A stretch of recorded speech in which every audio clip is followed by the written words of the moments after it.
수십 권의 책을 읽었다. 경제신문도 보고 있고 증권방송도 매일 본다. 손절매한 적도 있지만 수익을 낸 경우가 더 많다. 주식 이야기라면 혼자서 2시간도 떠들 수 있다. 주식 투자를 어떻게 해야 하는지 감이 온다. 이렇게 말하는 분들을 보면 나는 정말 걱정스럽다. 초보 운전자일 때는 접촉사고를 낼지언정 대형 사고는 일으키지 않는다.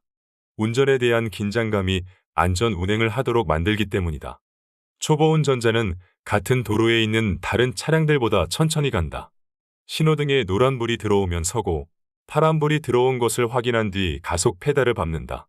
운전을 할 때는 전화는커녕 대화조차 많이 하지 않는다. 음주운전은 그의 사고체계에 없다.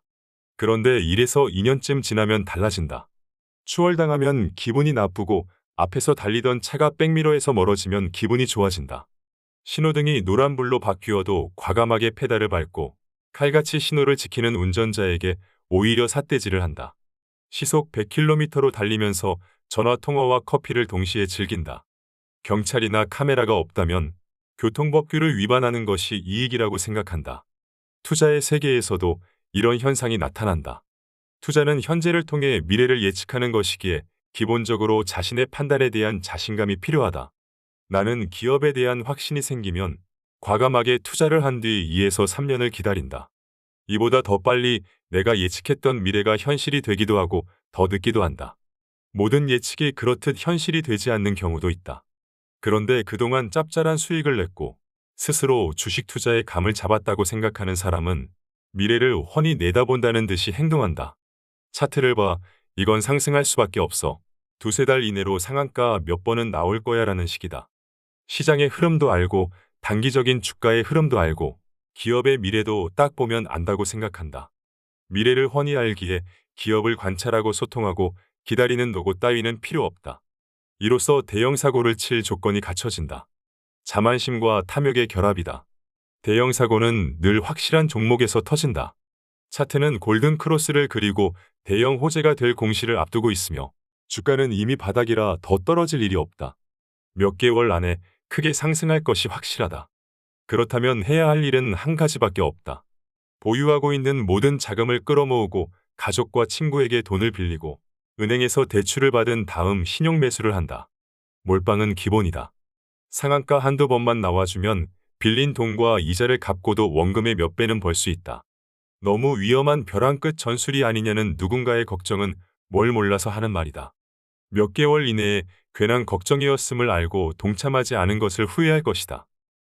주식으로 수십억 원을 번 사람들이 왜 하루아침에 신용불량자가 되었는지 생각해봐야 한다. 그들은 불확실한 종목에 전 재산을 건 것이 아니었다.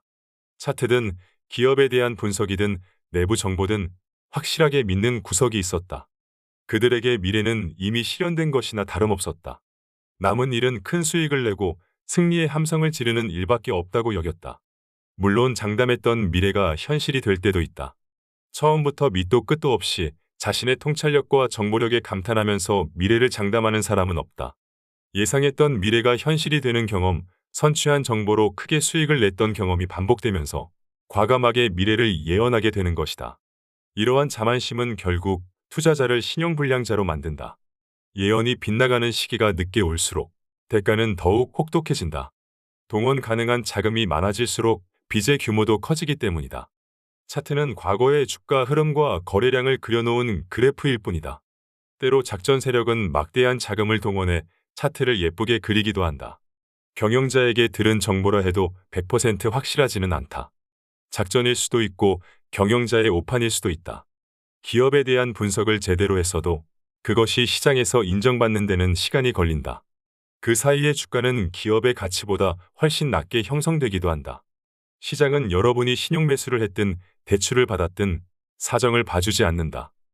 여러분의 계좌를 깡통으로 만든 다음에 기업의 가치를 인정해주기도 한다. 9번의 예언을 맞춰도 딱 한 번 틀린 것 때문에 회복할 수 없는 지경이 될 수 있다. 자만심과 탐욕에 사로잡힌 사람은 결코 9번에서 멈추지 못한다. 미래는 불확실하다. 이 불확실성은 투자자의 예측을 영원히 현실로 만들어주지 않을 수도 있고 예상보다 훨씬 더 늦은 시점에 현실로 만들어줄 수도 있다. 우리는 확실하다와 확신하다라는 말의 차이를 알아야 한다. 과거의 일은 확실하지만 미래에 벌어질 일 중에 확실한 것은 없다. 아무리 객관적인 근거를 가지고 예상한다고 해도 100% 확실하게 현실이 된다는 보장은 없다. 확신할 수 있을 뿐이다. 게다가 그것이 언제 현실이 될지는 아무도 모른다. 나는 투자하는 기업의 장기적인 미래는 확신한다. 그러나 단기적인 주가의 흐름을 예측하지는 않는다.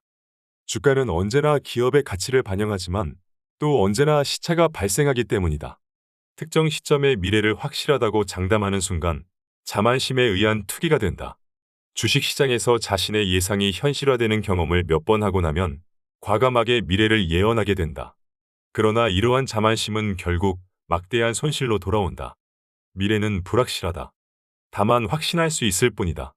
투자하려는 기업의 성장을 확신할 때까지 인내심을 가지고 공부하는 것이 중요하다. 상당한 지식과 경험을 쌓았더라도 투자에 대한 자신감의 근거는 노력과 인내심에서 찾아야 한다. 기업을 공부하고 소통하는 노력, 기업이 성장할 때까지 기다리는 인내심만을 자신감의 근거로 삼아야 한다. 그리고 시간이라는 무기를 손에 쥐고 있어야 한다. 무슨 이유에서든 조바심을 낸다면 시간은 여러분의 적이다. 수십 년 동안 투자해온 대가라 할지라도 이 사실은 변하지 않는다.